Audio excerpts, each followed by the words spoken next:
je vais vous parler d'un sujet où il y a une profusion de livres qui sortent cette année, c'est la Seconde Guerre mondiale, et notamment la France, avec d'un côté la résistance et de l'autre côté l'occupation. Alors il y a plein de livres qui sortent, alors notamment aux éditions Retrouvées, ça porte bien leur nom.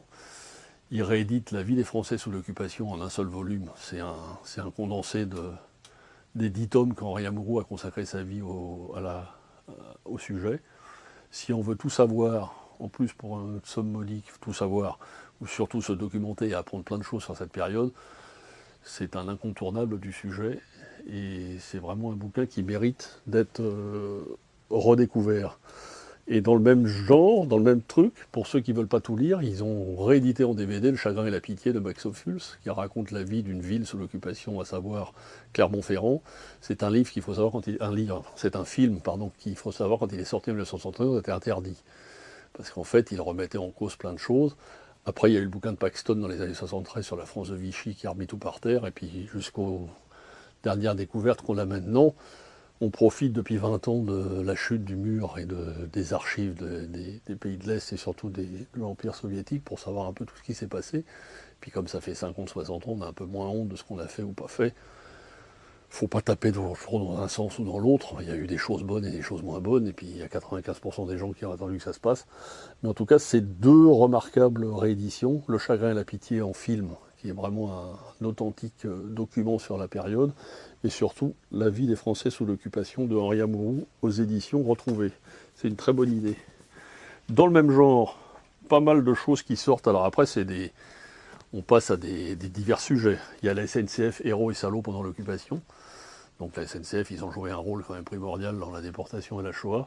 Celui-là, il remet un peu les choses en cause parce qu'on a eu trop de tendance. Ça, c'est très français. D'un côté, pendant 50 ans, on cache tout. Après, on dit qu'on a tous été méchants.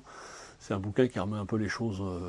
Il y a eu des gens qui ont subi, il y a eu des gens qui ont fait. Il y a aussi la bataille du rail. Donc ça remet un peu les choses en place. Il n'y a pas eu que des salauds dans la SNCF. Faut pas exagérer. La délation dans la France des années noires aux éditions Perrin. Assez édifiant, rien que le titre, rien que dans le titre, ça donne des choses sur ce qu'il a pu se passer, ce qui pourrait se passer si ça revenait. Ça fait assez frémir.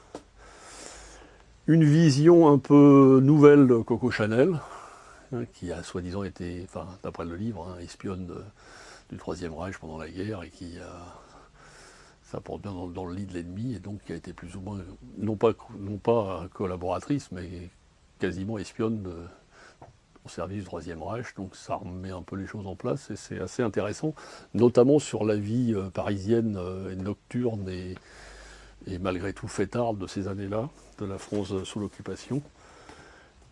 Dans le même genre, vous avez un autre truc qui s'appelle La vie culturelle à Paris sous l'occupation et la fête continue, de la Reading aux éditions Plomb. Et un petit bouquin très sympa sur comment parler de la résistance aux enfants, donc ça c'est aux éditions du Baron Percher. Ils ont déjà fait plein de livres sur comment parler de l'art, comment parler de la médecine, comment parler de ça.